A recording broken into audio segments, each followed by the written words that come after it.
selling out the Forum. You know, first Madison Square Garden, now the Forum. And he's doing it because the fans just want to see him in the ring, regardless of who he fights against. Tom, obviously. Dante's Boxing Nation.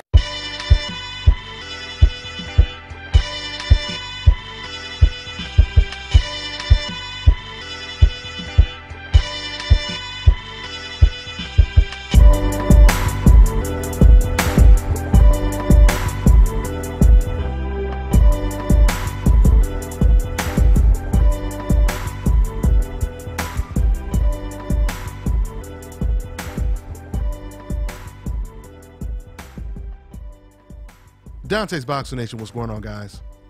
Well, I tell you, today is definitely a very, very interesting day in the sport of boxing. We had two great press conferences, Adrian Broner versus Adrian Granados out in Cincinnati. And we have the biggest middleweight fight of the year, of course, which is Golovkin versus Danny Jacobs press conference. Finally, they face off. This was a highly anticipated press conference and face-off, and, you know, it didn't. I like the fact that they opened up questions to the media. And, you know, it was interesting because someone asked Gennady Golovkin who was the hardest puncher he ever faced. And I thought his answer or his response to that question was a little odd, because he was asked who was the hardest puncher he ever faced. And for some reason, Gennady Golovkin, he understood the question because it was translated to him, but he didn't want to reveal who was the hardest puncher he ever faced. He just basically said, oh, you know, everyone has power. I've never been knocked down before.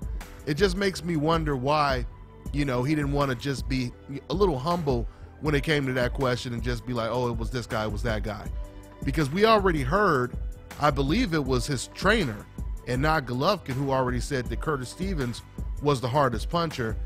So the fact that they have already said something like that on record before, and now Golovkin, he doesn't want to reveal it, is pretty interesting to me. And, you know, they asked Danny Jacobs, you know, what did he learn from his loss against Pyrog? And, of course, he just said, you know, he learned to make sure that he's mentally ready for anything. And it's so funny that he brought up the psychological aspect of things, because I was just talking about on the radio show just the other day, I was just saying this is going to come down to how strong Danny Jacobs is psychologically. You know, how is he going to deal with getting hit by Golovkin for the first time? Is that going to make him fight harder and better, or is he going to cave under pressure? And is he going to become gun shy like David Lemieux did? That's a question that will be answered in March. The press conference definitely succeeded expectations. When they faced off for the first time, they both looked ready, despite the fact that Danny Jacobs has been knocked out before and he's a heavy underdog in this fight. You can see this is definitely a different type of opponent that Gennady Golovkin is used to facing. Now, once again, we really don't know if Danny Jacobs, everyone keeps talking about Danny Jacobs' chin, everyone keeps questioning his chin. You know, there's been professional fighters like even, who was it, Curtis Stevens. He even said that, you know, Danny Jacobs' chin won't hold up. So we'll see. I'm not ready to say Danny Jacobs doesn't have a chin, because just being knocked out doesn't suggest you don't have a chin. I've said it before and I'll say it again. Manny Pacquiao, he was knocked out twice before he reached pound-for-pound status.